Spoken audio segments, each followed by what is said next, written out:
pantun. ya. Kita akan kembali ngobrol bareng sama ini narsum favorit gue nih. Ahli hukum pemilu dari FHUI, yaitu siapa lagi kalau bukan Mbak Titi Anggraini. Selamat sore Mbak Titi, selamat bergabung lagi bersama dengan Detik Sore. Selamat sore Mbak, apa kabar? Baik, Kabar alhamdulillah. Mbak baik. Titi sehat? Alhamdulillah, pokoknya kita harus sehat nih. Harus Harus sehat sehat terus ya, selalu, baik ya. jasmani, kantong, rohani, harus sehat Harus ada semuanya. kantongnya juga ya. Dan pastikan jangan nganggur rekeningnya. Nanti diblokir. Kita udah bilang tuh tadi di awal juga, Mbak. Betul. Tapi kayaknya Mbak Titi udah siap banget untuk berburu diskon di bulan Agustus karena udah merah aja nih bajunya. Ya. Tadi habis baca berita di Detikcom katanya pasang benderanya harus dari tanggal 1 sampai 30 ya. Itu. Iya, kayaknya itu aturan sebulan baru ya, penuh. Mbak ya, kayak ada tanggalnya gitu. Ya, mungkin karena 80 tahun ya. Oke. Ya, spesial, semakin spesial. Oke. Tapi ini ada wacana yang kembali mengemuka, Mbak Titi. Kemarin kita sempat bahas sebenarnya sama Mbak Iya. Titi bahwa ketika pemilu atau aturan pemilu itu berubah kembali, Dan menjadi katanya akan dipisah, sudah disahkan untuk dipisah Iya. gitu ya. kemudian harusnya tidak ada lagi nih wacana soal kepala daerah tuh bisa dipilih sama DPRD. Tapi kemarin ada statement dari Pak Menteri juga, Pak Tito Karnavian, soal bisa saja dipilih oleh DPRD kepala daerah ini. Mungkin Mbak Titi mau menanggapi itu dulu, boleh? Iya, kita bicara aturannya dulu aja ya. Kalau bicara soal yang nanti-nanti karena ada perubahan kan lain lagi gitu. Tapi yang berlaku sekarang ini kita merujuk kepada tafsir konstitusinya. Dan yang memberikan tafsir konstitusi itu kan Mahkamah Konstitusi ya. Nah, di dalam sejumlah putusan Mahkamah Konstitusi, arahnya itu sudah sangat terang benderang. Jadi ada sejumlah putusan Mahkamah Konstitusi mulai dari putusan nomor 55 tahun 2019, putusan nomor 85 tahun 2022, lalu putusan 135 tahun 2024 yang tentang pemisahan pemilu nasional dan daerah itu ya.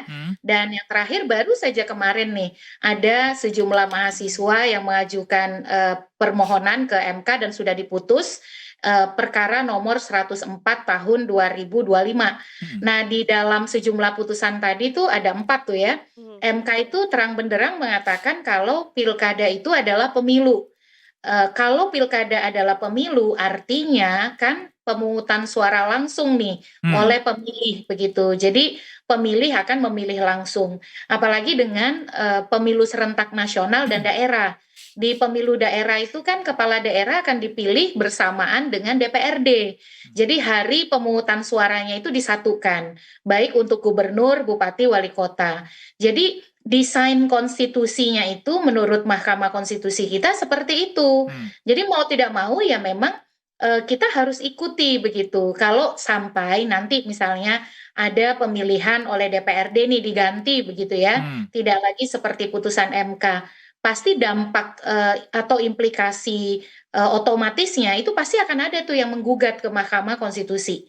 Karena kan Mahkamah bilang pilkada adalah pemilu begitu, yang dipilih langsung oleh rakyat.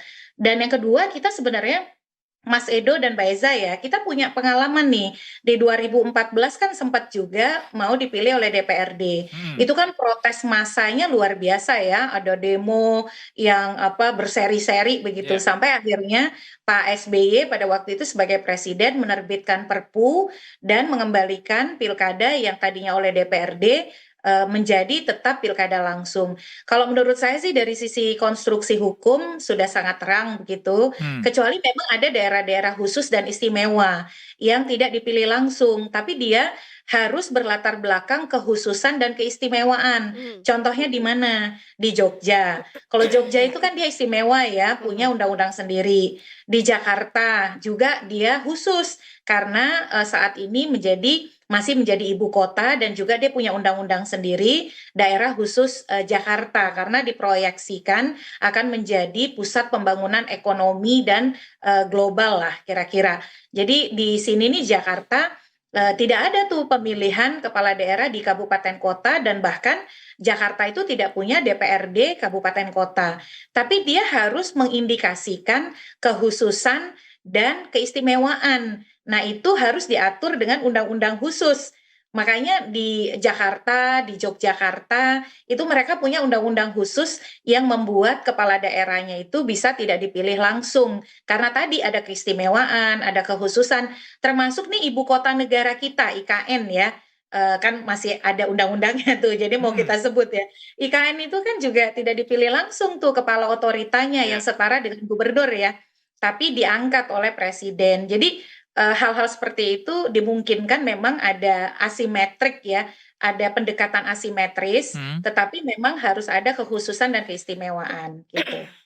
Oke oke baik. oke. Tapi sebetulnya juga, karena tadi sempat disinggung juga, MK tuh memang pernah buat aturan untuk menutup potensi kepala daerah dipilih DPRD juga gitu ya, dan kenapa sebetulnya wacana ini tuh masih masih terdengar gitu di permukaan, sementara sebetulnya juga, eee eee, Secara aturan sudah sudah jelas jelas. gitu. Konstitusi Mhm mengamanatkan pemilu gitu ya, mhm, pilkada. dipilih secara langsung oleh pemilih, gitu Mbak. Iya, ini memang akan selalu ada, tarik-menariknya Mbak Eza dan Mas Edo ya, karena kenapa? Karena di Undang-Undang Dasar kita itu tidak ada, ketentuan yang eksplisit bilang seperti di Pilpres. Kalau di Mhm, Pilpres itu ada di pasal 6A, ayat, 2 begitu ya, ayat 1 ayat 2 dan juga di pasal 22E, bahwa, presiden, wakil presiden dipilih langsung melalui pemilu. Nah, kepala daerah itu diaturnya di pasal 18 ayat 4 Undang-Undang Dasar kita, Hmm, bunyinya itu gubernur, bupati, wali kota dipilih secara demokratis. Nah, secara demokratis itu ada yang mengatakan dipilih oleh wakil rakyat di DPRD juga demokratis dong. Kan mmm, karena dia wakilnya kita begitu. Jadi boleh dipilih langsung, boleh dipilih oleh DPRD. Nah, itu ada yang berpandangan seperti itu. hmm. Yang itu kemudian suka dikutip kalau kemudian mereka ingin mendorong pemilihan oleh DPRD. Tapi kan Mahkamah Konstitusi sudah kasih tafsir ya. Nah, kenapa tetap ada yang mau bicara soal pemilihan tidak langsung? Ya alasannya itu politik biaya tinggi nih, banyak politik uang, transaksional. Kalau Hmm, kata Pak Prabowo itu kan yang apa yang menang aja mukanya lesu, apalagi yang kalah begitu. hmm, Nah, bahasa dia itu kan katanya costly, messy, tiring gitu ya, biayanya mahal, apa, bikin, betul-betul melelahkan, mhm, seperti itu begitu. prosesnya. Tetapi memang melihatnya harus secara komprehensif nih, Mbak. Kalau persoalannya adalah politiknya mahal, lalu ada jual beli suara atau transaksional begitu ya, hmm, berarti kan akar masalahnya tuh ada di mana? Apakah misalnya kalau dipindahkan ke DPRD, dia menjadi tidak ada korupsinya, tidak ada jual belinya, dan juga tidak ada transaksinya. Kok kayaknya enggak ya? Karena kenapa dulu kita mengganti, dulu tuh pilkadanya Mbak, di sebelum kita pilkada langsung, itu dipilih oleh DPRD. Mmm, Jadi di awal-awal reformasi itu dengan Undang-Undang Nomor 22 tahun 99, mhm. pemilihan kepala daerah itu oleh DPRD. Tapi yang terjadi adalah tadi, sampai misalnya anggota DPRD-nya itu dikarantina karena takut, kena suap gitu ya. hmm. Lalu kemudian membelot dari partainya karena diduga ada praktik suap menyuap itu. Kemudian kantor DPRD-nya dibakar karena masyarakat maunya A yang dipilih oleh anggota DPRD B gitu ya. Mhm, Akhirnya, solusi dari, peristiwa itu adalah pemilihan secara langsung. Selain juga dengan semangat, kan kita ini negara, kesatuan yang menganut sistem presidensil nih, Hmm. presidennya dipilih langsung, harusnya kongruen dengan gubernur, bupati, wali kota. Jadilah kita mulai pilkada langsung sejak tahun 2005 dengan Undang-Undang 32 2004 yang waktu itu yang tanda tangan undang-undangnya Presiden Megawati begitu. Hmm. Jadi harus, kita melihatnya kalau pilihannya karena misalnya politik uang, aktornya siapa sih, yang ngasihnya siapa sih? Hmm. Apakah aktornya menjadi hilang kalau dia misalnya dipilih oleh DPRD? Kalau aktornya masih sama, ya berarti kan sebenarnya nggak jadi solusi juga gitu ya.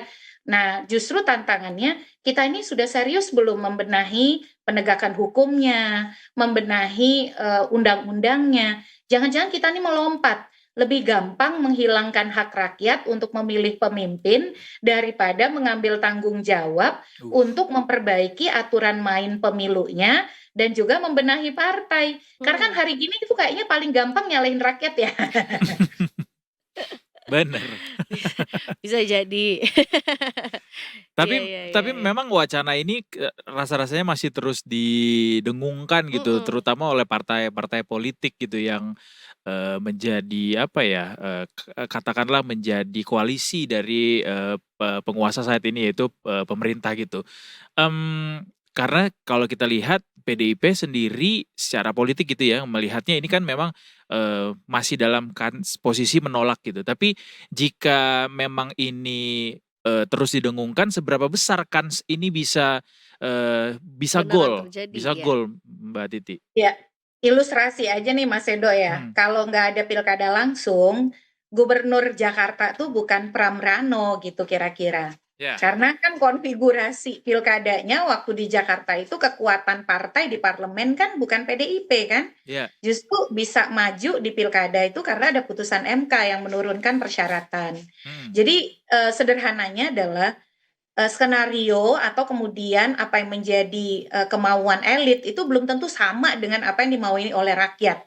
Jadi rakyat itu punya preferensinya sendiri begitu.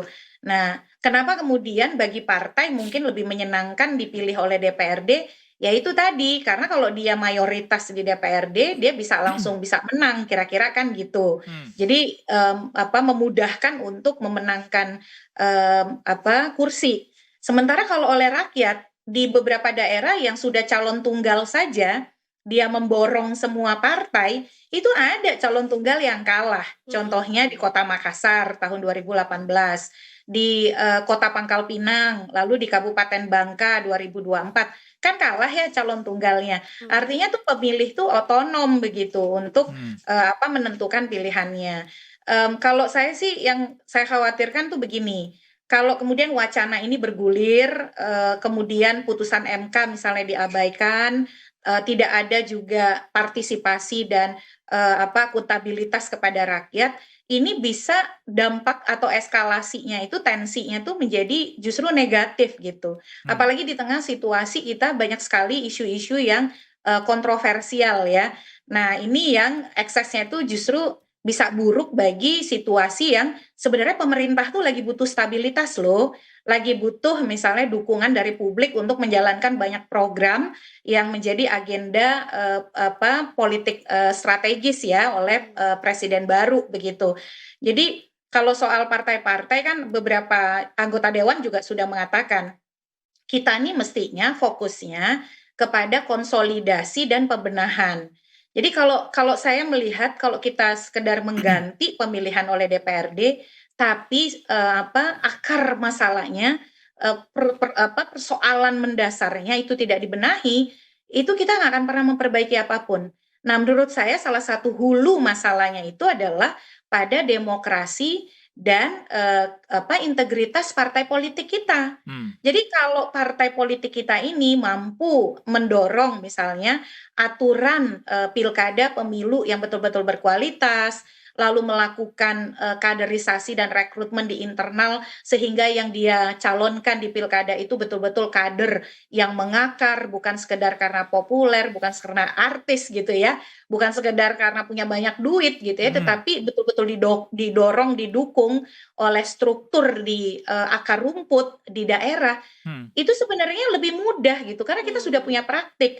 Calon-calon yang ternyata, betul-betul mengakar, itu nggak bisa betul, juga kok, dibeli oleh uang gitu ya. mhm, Nah, beda kalau kemudian apa yang disukai oleh rakyat, oleh partai di daerah, nggak sejalan dengan seleranya ketum. Ketum maunya sesuai dengan yang dia mau. Itulah yang bikin politik kita tuh mahal gitu. iya. Karena apa? Akhirnya solusinya pakai duit gitu. Nah, itu yang kemudian merusak begitu. Jadi harusnya politik itu mudah dan ringan ya, Mbak, ya. Tapi kalau mhm. ketika dibikin dengan sudut pandang seperti itu tadi yang dengan berbagai argumen dari, banyak tokoh gitu rasa-rasanya kayak, kok ribet Banyak sekali ya, syaratnya iya. jadinya Banyak gitu ya. syaratnya, betul. Eee, tapi seandainya ini memang harus terjadi atau disahkan gitu Mhm, ya, siapa yang sebetulnya paling diuntungkan? Karena jadinya ketika, dipilih langsung oleh DPRD bagaimana dengan partai-partai yang, baru merintis gitu misalnya, Ya. yang mhm, belum punya, iya, perwakilannya gitu ya di belum punya DPRD. suara banyak gitu. Betul. Iya, nah itu yang juga jadi persoalan. Contoh begini, kalau dipilih oleh DPRD, bagaimana statusnya dengan calon independen atau perseorangan begitu ya. Mereka kontesnya gimana tuh di Iya. DPRD. Tapi kalau menurut saya tuh jangan terlalu pede dulu mentang-mentang punya kursi mayoritas di DPRD Hmm. pasti menang. Enggak juga. Kalau kita lihat perjalanan 99 sampai dengan 2004 ketika dipilih oleh DPRD, banyak tuh partai yang punya kursi mayoritas di DPRD tapi kadernya kalah. Karena ternyata tadi politik Iya. transaksional. Jadi ada main mata begitu ya dalam proses pemilihannya, akhirnya partainya menjadi tidak solid, penuh saling kecurigaan, berkonflik gitu. Jadi justru mengganggu soliditas. Jadi dalam situasi ini ya siapa sih yang diuntungkan oleh pilkada oleh DPRD? Ya tentu saja yang merasa lagi berkuasa di DPRD kan. Karena kalau di DPRD dia berkuasa, ya dia pasti bisa menang dari kalkulasi sederhana, walaupun kalkulasinya nggak sesederhana itu. Tapi yang kemudian juga menjadi tantangan adalah tadi benar, partai-partai itu yang sebenarnya juga punya peluang ya kalau mereka mendorong orang-orang terbaik, lalu juga bisa mempromosikan kader dan partainya melalui kontestasi pilkada, itu menjadi kehilangan peluang gitu. Tidak semua yang menang pilkada itu adalah kader dari partai yang juga mayoritas di DPRD. Tapi biasanya kalau dia menang pilkada, itu akan diikuti oleh peningkatan perolehan suara dari partai yang mengusung dia gitu. Nah, harusnya kan kita dorongnya begitu ya, apalagi udah ada putusan MK kan Ya. soal pemilu nasional, pemilu daerah. Sebenarnya bagus tuh konsepnya tuh Mas Edo dan Mbak Eza ya. Karena kenapa? Nanti di pemilu daerah itu pemilihan DPRD dan kepala daerahnya kan bersamaan. Jadi pasti partai akan berusaha mencalonkan kepala daerah yang bisa mendongkrak perolehan suara partainya kan. Jadi kaderisasi itu akan betul-betul Terlihat. memikirkan apa yang menjadi kemauan masyarakat, kemauan publik begitu. Nah ini harusnya kita tuh move on ya. Ini kayak kita nih maju mundur tapi nggak cantik gitu. Jadi Karena nggak sama kejadian kayak Yang sah princess ya. ini. Nah, kalau yang itu kan maju mundur cantik nih. Kalau ini kan Iya. udah punya pengalaman ya di 2014 demo berjilid-jilid, Iya. akhirnya malah masyarakat menolak begitu dan ujung-ujungnya juga Pak SBY kan pada waktu itu mendengarkan suara masyarakat dan mengeluarkan Perpu mengembalikan pilkada secara langsung begitu. Iya, dan rasa-rasanya wacana yang disuarakan berdasarkan menghemat anggaran tuh terlalu naif gitu Mbak ya, mengingat situasi sekarang gitu. Ya, kalau menghemat anggaran, pertanyaannya itu begini ya, masyarakat atau rakyat itu kan cuman punya saluran untuk mengevaluasi pemerintahnya secara formal, itu kan saat pemilu dan pilkada ya.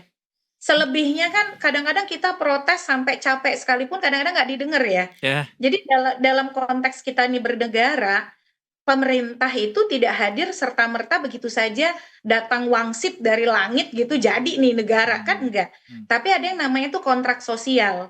Kontrak sosial itu kita sebagai yang punya kedaulatan kemudian memberikan mandat itu kepada pemerintah kita. Pemerintahan kita, wakil kita di eksekutif, di legislatif untuk bekerja atas nama kita gitu. Tapi kalau kerjanya buruk, kan kita boleh evaluasi di pemilu dan pilkada begitu. Jadi melihatnya itu tidak boleh seolah-olah nih hak pilih warga itu sebagai beban. Justru negara ini ada, pemerintah itu ada karena ada rakyatnya. Masa hak rakyat untuk bisa menyalurkan apa yang menjadi kehendak dan keputusan dia itu mesti dibungkam juga gitu. Saya tuh setuju bahwa pilkada banyak masalahnya, politik uang, politik dinasti gitu ya. Ini luar biasa nih yang menggelisahkan itu politik dinasti kita itu makin menggila gitu. Nah itu harus dibenahi. Kalau pilkadanya oleh DPRD, wah itu politik dinastinya makin gampang tuh, Makin kayak jalan berbudaya ya. tol gitu ya. Nah itu juga harus dipikirin gitu. Jadi Sama ini Mbak Titi, sorry saya potong. Kan ada perbandingan yang disampaikan sama Mendagri gitu soal sistem konstitusi dari negara-negara persemakmuran yang terkait pemilihan kepala daerah ini. Itu apple to apple nggak sih untuk bisa membandingkannya dengan Indonesia? ya kalau dia itu negara parlementer ya, kita kan presidensil ya. Kalau di negara parlementer itu memang pemilunya satu kali aja. Memilih parlemen, langsung parlemennya kemudian membentuk pemerintahan. partai mayoritas di parlemen, di DPR atau DPRD, kalau mereka negara bagian ya, itu otomatis yang menang itu yang membuat pemerintahan. Nah, di banyak negara presidensil, pemilunya tuh dua, ada pemilu legislatif, ada pemilu eksekutif yang tidak saling bergantung begitu, Iya. masing-masing punya mandatnya sendiri. Memang betul bahwa tidak ada satu pola yang betul-betul seragam, tapi kebanyakan negara dengan sistem presidensil, mayoritas pemilihan eksekutif lokalnya di tingkat daerah ya, itu dilakukan juga langsung gitu. Karena dia ingin kemudian mendapatkan legitimasi dalam pembentukan pemerintahan untuk mendapatkan dukungan yang optimal dari masyarakat. Nah, di Amerika Serikat juga betul tuh. Saya juga sempat studi banding ya. Ada negara bagian yang mereka itu tidak semuanya itu dipilih secara langsung, tapi ada yang mengangkat misalnya dewan daerah yang kepemimpinannya itu kolektif, tapi mayoritas di sana dipilih. Tetapi kembali lagi kepada apapun keputusan yang harus diambil, kita mesti patuh dan taat di Pada dalam konstitusi. konstitusi. Ya. Jadi budaya berkonstitusi itu harus diutamakan karena itu untuk tertib hukum. Kita kan negara hukum ya, demokrasi kita demokrasi konstitusional. Yang kedua, dengarkan suara rakyat. Karena kalau saya amati, masyarakat kita ini sangat sensitif kalau sudah menyangkut hak ya. Misalnya soal PPN tuh, kemarin PPN 12%. Kan rame ya, akhirnya kontroversi gitu ya. Lalu sekarang juga soal rekening nganggur gitu. Kemudian juga soal tanah nganggur. Jadi hal-hal yang ingin dijalankan, apalagi di tengah kita sudah punya pengalaman respon masyarakat yang kurang setuju, maka itu harus betul-betul dijalankan tidak dengan meninggalkan suara dan aspirasi masyarakat. Jadi dengarkan masyarakat, dengarkan aspirasi mereka, dan yang paling penting adalah patuh dalam berkonstitusi. Tapi menurut Mbak Titi ini wacana serius apa enggak yang didengung-dengungkan oleh para tokoh kita? Final question ya. Iya. Itu pasti serius banget. Kalau nggak Oh. serius nggak mungkin diulang-ulang terus. Oke. Sudah 4 putusan MK tapi masih terus diwacanakan, artinya benar-benar pengen kan? Kira-kira Oke. begitu. Baik. Baik. Siap kalau gitu Mbak Titi. Terima kasih banyak sudah kembali hadir di Detik Sore untuk kasih kita insight-insight baru lagi ya. Betul. Ya, saya selalu Mbak Titi dan Ya, tentunya terima dinantikan kasih. nanti Sehat ngobrol selalu lagi. semuanya. Terima Pamit kasih ya. Mbak Titi. Selamat sore, Mbak.